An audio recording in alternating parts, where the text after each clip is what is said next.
The following podcast is sponsored by Structure Tech. So if I was trapped in an elevator with a real estate agent or a homeowner and they're like, why should I get a home inspection? Why does that matter? What would I say? Well, in the words of Reuben, right? This is coming from the classes we teach to real estate agents for continuing education. You get a home inspection to learn about what you're buying, to learn about your potential investment, and to make an educated decision, right? Yeah, that's exactly it. You don't get a home inspection because you want to negotiate with the seller, you want to get a better deal on the house. You get a home inspection to know what you're buying. There are those rare cases where people decide, I'm not buying this house because of the inspection, but in most cases, you're just doing it because you want to be educated. And if there is any big stuff, you want to know about it ahead of time.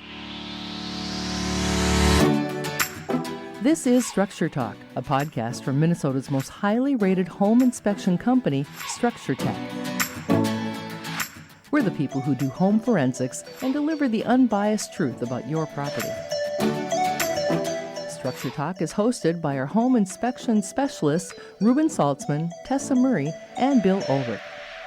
So Tessa, tell me, you find any good Easter eggs lately? You know what, Reuben? As a matter of fact, just today, I inspected a house and I found a great Easter egg. So this was a 1925 built house in Minneapolis. Okay. And I'm checking the water flow at the bathroom. I know where you're going. Okay, so on. I turn on the shower, full blast. Okay. I go down to the basement, Yep. turn on the laundry sink, right? Get the water going. Mm-hmm. Go back upstairs, check the shower, and there's barely any water coming out of the shower head. Yes. So my first thought, let's check the water pipes in the house. Let's see if we've got some old galvanized steel water pipes somewhere that could be restricting the water flow, right?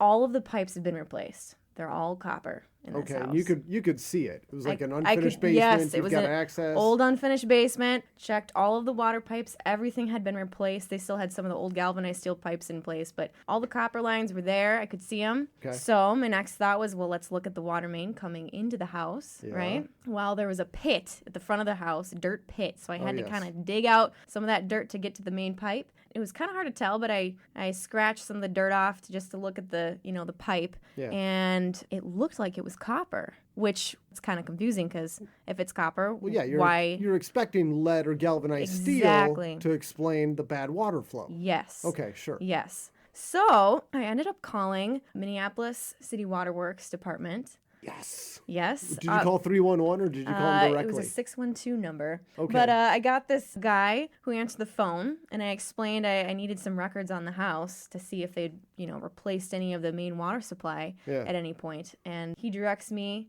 to another number. I get in contact with this guy in Minneapolis, explain the situation. He says, yeah, it looks like in 1936, they replaced the water supply line from the curb stop into the house with 3/4-inch copper pipe.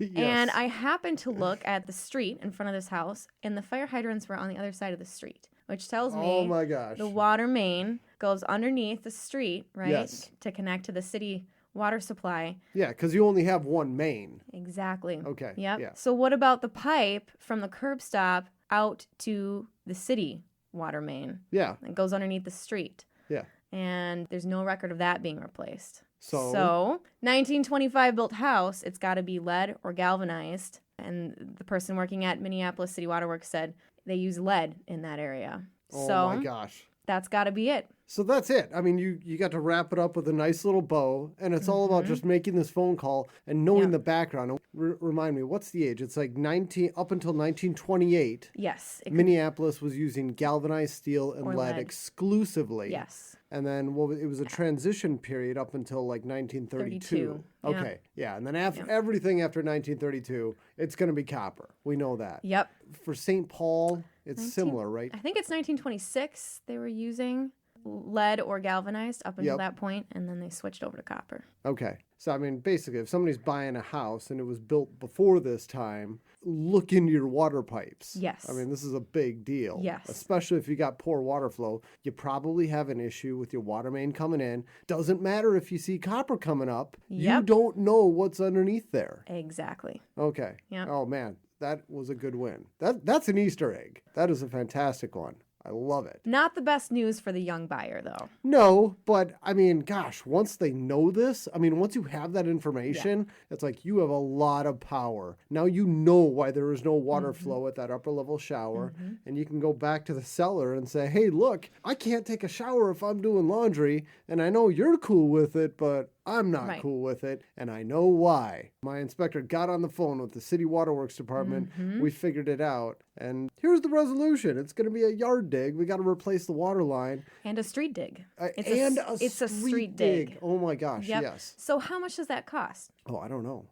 It's thousands of dollars. It's probably going to be a 5-figure project, yes, I would imagine. Definitely. For the street dig. If it's just the yard, it'll be a 4-figure project. But, oh yeah. Yeah, that's a good find. Yep. All right. That's an awesome Easter egg. I love it. Thanks, Tessa. That's awesome. That's House Forensics 101. I mean, those people got their money's worth and then some. You stepped in, you played the role of guide very well, and now they're home buyer heroes. They got this all figured out. Yeah, not only that, but I mean, this is the stuff where having a good background knowledge on how these houses are put together, what the city does, all of this, that's what makes the difference. Because if you're just looking for low water flow and you don't know what's causing it, you're just going to go, yeah, it's a problem. I don't know. Have it checked by somebody else. And the next person's not going to know. But you knew enough to make those calls. That's what makes a difference when someone's hiring a home inspector. That's why it's so important to hire a good home inspector. I mean, we used to have this as a tagline on our website. Not all home inspectors are created equal. There's a huge difference in the quality of inspectors from company to company. And that's what people pay for.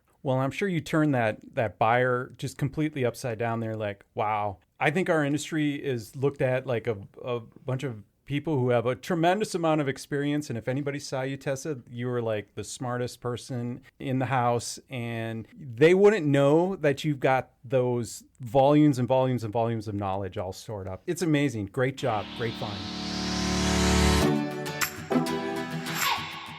You're listening to Structure Talk, brought to you by Structure Tech, the most highly rated home inspection company in the Midwest. Delivering to you the unbiased truth about your home.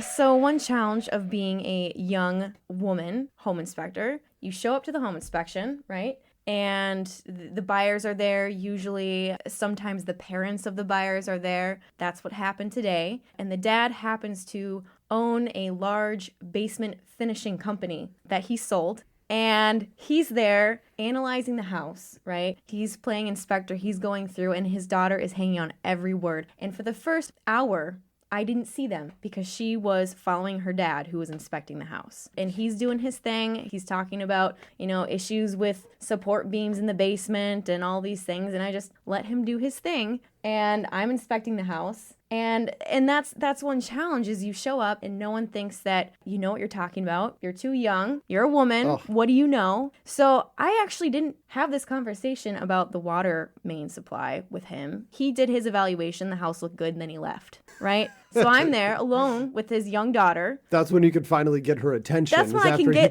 can get her attention. Yeah. Yep, and explain some of the issues with these older houses and how to fix them. It's just a battle sometimes. Oh, Tess, I totally get it. I mean, not as bad as you have it, but when I first started doing home inspections, I'm a second-generation home inspector. My dad's been doing this forever. And when I started doing it, I was young. A lot younger than you are now. And just the age thing was a big deal. People would show up and be like, oh, yeah, so when's your daddy going to show up to do the home inspection? I'd be like, I am the home inspector. And they kind of look at me like, oh, great. Okay, a little pat on the head. All right, well, what are you going to tell me about the house? And it's like I'd have to work so much harder to overcome that. I don't get that anymore, but I can only imagine it's got to be twice as bad being about that age and being female. It's like you got it twice as bad as I ever had it. I feel you, Tess. I'll put on my tool belt, the both double saddle and the thing in the back, which makes me about 50 pounds heavier. And then people start to take me seriously. But initially, they're like, who are you and what are you doing here? Yeah. And where is the inspector? And my guess that support beam that was discussed early in the inspection with dad and daughter is way down on the bottom of the list right now. It's just going to be a comment in the report, not even a significant issue at all. What's funny is actually everybody on the team knows this. When they first started out, and they showed up to do the inspection the first time by themselves, and the real estate agent looks at you and they're like, "You're not Reuben." And you're like, "Yes, we're not Reuben, but we're trained by Reuben, so we have a lot of knowledge, and it's all going to be okay. Just trust me." You're listening to Structure Talk, brought to you by Structure Tech, the most highly rated home inspection company in the Midwest. Delivering to you the unbiased truth about your home.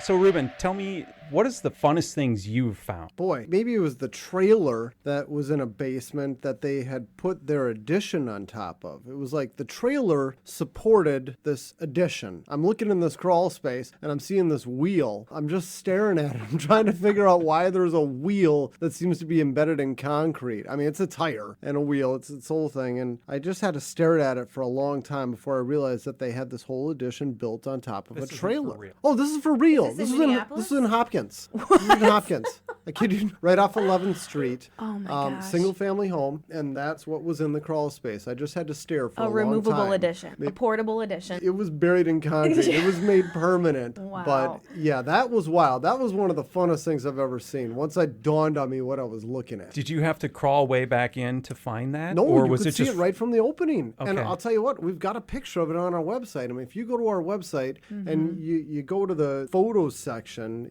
it's like our funnest finds or whatever. It's one of the oldest photos that we have on there. You can see the wheel in that crawl space. Yeah, that was a fun find. I'm surprised it's not like a badge of honor for this particular house. Like each inspector's got to find the wheel. Otherwise, you failed the test. Yeah.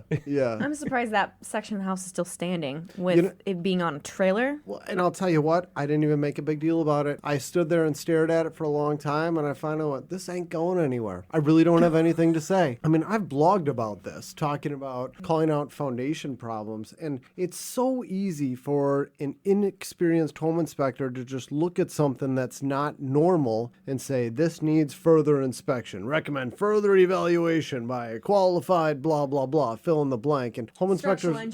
Structural engineer, yeah, whatever. I mean, people are so quick to just punt and not take on the liability of any of this stuff, but that's what's important about hiring someone who knows what they're doing. I'm sorry, I'm saying the same thing again, but that's why it's important to hire somebody who knows what they're doing, because they're going to know the difference between this needs an engineer or, yeah, this is totally crazy. They built an addition on a trailer, but it ain't going anywhere. Nobody needs to do anything about it. It's okay. Yeah, the aluminum support beams on that trailer are probably going to carry the load just as well as any wood post, whatever. Oh, they surely will. Yeah, it ain't going anywhere. I'm fine with it. You talk about fun stuff and Easter eggs. There's another one. Now, this maybe isn't quite as fun, but this was one of those like drop the mic moments where I'm done with the inspection. Let's go home. We've found as much as we could possibly find today. I was doing a new construction home. It was a 1-year warranty inspection, and I've done a ton in this same neighborhood. It's like on those deals, you do one home and then all the neighbors say, what happened? Why is the builder coming out here 5 more times once we're a year into home ownership? Well, we had Structure Tech do an inspection and they found a lot of stuff that was wrong and the builder's got to fix it all. So I'm doing the 11-month warranty inspection. That's what we call these. And we started out the way we always do. I talk to the homeowner, say, hey, what's going on? What kind of pains you having? What do you want to get out of this? And she says, well, I got 2 main issues. One of them is that I get all this frost buildup on the hinges for all my outside doors during the winter. And on the sliding glass door, I get all this frost that builds up on the track, and I can't even open and close the door. It's just ice shut. And I get all this frost that builds up on the hardware, the latch coming into all my doors. And it's way more frost than I think. It's a right away. Tess, I know what you're thinking. What are you thinking? Well, a few things. What does she keep the humidity at in her Boom. house? Exactly. That's exactly what I asked her. First question. Does she have an April air? That she does, but she keeps it at 30%. So that wasn't the issue. Okay. The other thing I'm thinking of was these are doors on the first floor of the house? It's a slab on grade, Okay. no basement. Okay. Yep. Oh, slab on grade. Yep. And the frost is on the inside? Inside. Okay. So we've got air leakage happening around these doors. That's what I was thinking, and she said that's what she said. Yeah.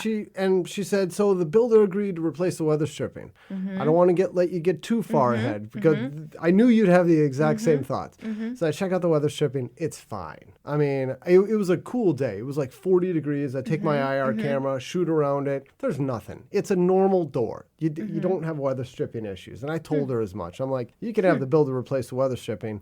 That ain't your issue. I don't know what it is. I don't know if I'm going to get to the bottom of it, but it's not that. So maybe I'll figure this out before we're done today. What else is going on? And she says, well, I'm concerned that my ERV isn't working right. And she knew ERV. And she knew the term. ERV equals energy recovery vent. Energy recovery ventilator, also known as air exchanger, or if you're really old school, you might call it a Van E system.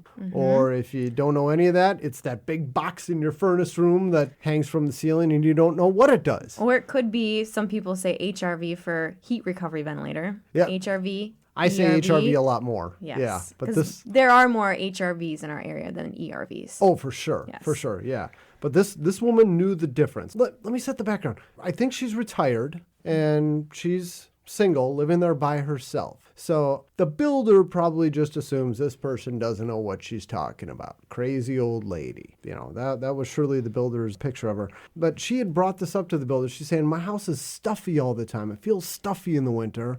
And I think my ERV isn't working right, because I go to change my filters, and I've owned these before, and the filters always get dirty, and these filters are always clean. And the builder was just like, you know, we maintain a clean job site, it's a clean house, and all this and that, and it's all installed properly. There's no problem with any of this. And she's like, well, I don't think it's right. They assured her it's right. They even took her outside, and they showed her the intake and the exhaust terminals, and like, yeah, there's air coming in and coming out of these. We're all good. No problems. Sounds good. Well, I'll check. I'll make sure that's working too. So I start the inspection the same way that we start every inspection. We turn everything on. Turn on the ERV, turn on the bath fans, turn on the kitchen fan, clothes dryer, go and verify airflow at everything, and just take a quick little lap around the house and take a mental inventory of all this stuff. I didn't find the ERV intake nor the ERV exhaust. And what else do you always have near those two things? Combustion air. The combustion air intake. Yes. In this case, it was all sealed appliances, so it was called a makeup air intake. It's just that duct that drops down into the furnace room that replaces all the air that leaves when you're doing things like running your bath fans, your kitchen fan, your clothes dryer. So I couldn't find terminals for any of those things. Now, I've been to a lot of these units, and I know where the terminals are supposed to be. They're supposed to be at the soffit, right by the back patio door, real close to there. So I get up on my ladder, and I put my ear up to the soffit. I'm listening, and, you know, if anybody else had been looking at this from a distance, they go, this guy's crazy. What is he doing? But I knew what I was listening for. I couldn't hear anything. I'm like, this ain't working right. So we go inside, and the ERV is running. There's ducts. The ducts disappear into the attic. Who knows where they go from there? I mean, you look inside the attic space, and all the heat runs are going through the attic. It's what we call a big old ductopus, where you just got you got ducts running every which direction. I can't trace anything down, so I don't know where they're going, but for sure they're not going to the outside. And even with all those fans running on a 40-degree day, you know, we normally turn all that stuff on. We'll take the IR camera, you shoot the combustion air or the makeup air intake duct, and it's going to be about the same temperature as the outdoors. It'll be 40 degrees. It was 70 degrees. There's no air coming through there. So what it all comes down to is I was able to wrap up this entire problem with a neat little bow and just say, there it is. Here's your problem. The builder did not bring the ducts for the ERV to the outside, and they didn't bring the combustion air duct to the outside. I don't know where they're going, but they ain't going to the outdoors. And so now, in the dead of winter, when you're running all your exhaust appliances, that's removing air from the home. How does the air get replaced? It leaks in around your hinges, it leaks in around your hardware, it leaks in around your sliding glass door, and then you get frost accumulating there. This is why you have all the frost, all the moisture accumulating, and this is why your house feels stuffy. This is why your filters are clean all the time. And let's come back. What did the builder show you was the intake and exhaust? Exactly. Yeah, what were they pointing at? Oh, she shows me. We go outside and she points at him. The builder is showing her the clothes dryer exhaust on the roof and the bath fan exhaust on the roof. So he's just lying to her. I don't know if he's lying. Just didn't know. Yeah, I won't say he's lying. Maybe he Pure was ignorance. just... Oh, yeah, I won't say what he was, but he was wrong. Yeah. Yeah. That much was for sure. And so, I mean, this right there, my goodness, there's value in having every house inspected, whether it is brand new or not. And people will say, well, even if the builder does screw stuff up, even if they make mistakes, they've got a 1-year warranty. So even if there is stuff that's done wrong, they'll fix it within the first year. We'll find out about it. I'm sorry, but no, you won't. The builder will lie to you, and this isn't in every case, but builders, I've been personally involved where the builder lies to people, and the people they send out just simply don't know any better. The whole point here is there's a lot of value in having a home inspected, whether it's brand new or not. So now we're back to building forensic. That's it. That was building forensics, yes. Yeah. That's an amazing story. Did you get a hug? I never got a hug. I wasn't gunning for that. But I'll tell you, another just small world thing. I end up talking with this woman, and I see a little sticker on her car that says Asheville. I'm like, oh, Asheville. What's that all about? She's like, oh yeah, well, I'm gonna end up going back there. This isn't my home forever. I'll probably be moving back there another 5 years or something like that. I said, well, whenever you do, I know a great home inspector out in Asheville. His name's Greg Schmidt. Were you guys around when Greg was part of our team? No. You guys weren't. All right. Well, Greg's an awesome guy. He's the only home inspector who has ever gone through training at our team and is no longer a part of Structure Tech. And it's because they moved. I mean, they moved across the country, and he wanted to stay on board with Structure Tech, but I just kind of said, it's not going to work. I can't franchise in Asheville. So I said, I know a great home inspector, and she said, oh, no, that's okay. I already have a great home inspector. I had bought a house in Asheville probably about 4 or 5 years ago, and I found an awesome guy. And actually, he had just moved here from Minnesota. And I said, wait a minute, how long ago? And he just moved from Minnesota. I'm like, his name was Greg Schmidt, wasn't it? And she's like, it might have been. And she had to pull up his report, and sure enough, it's him. Wow. I'm like, wow, that is an awesome small world thing. World. Pretty awesome. Very cool. So we had a good connection, even if we didn't hug. Thanks, Reuben, Tess. This was great. I mean, we looked at both ends of this spectrum today. Brand new houses. We talked about old houses. Clearly, it's important that anybody in a real estate transaction consider a home inspection. It's super important that you find a qualified home inspection expert to come out and do a thorough evaluation of the real estate you're considering. Thanks for joining us. We'll catch you next time. For more information on how we can provide you with the right information about your home before you buy or sell, contact us at structuretech1.com.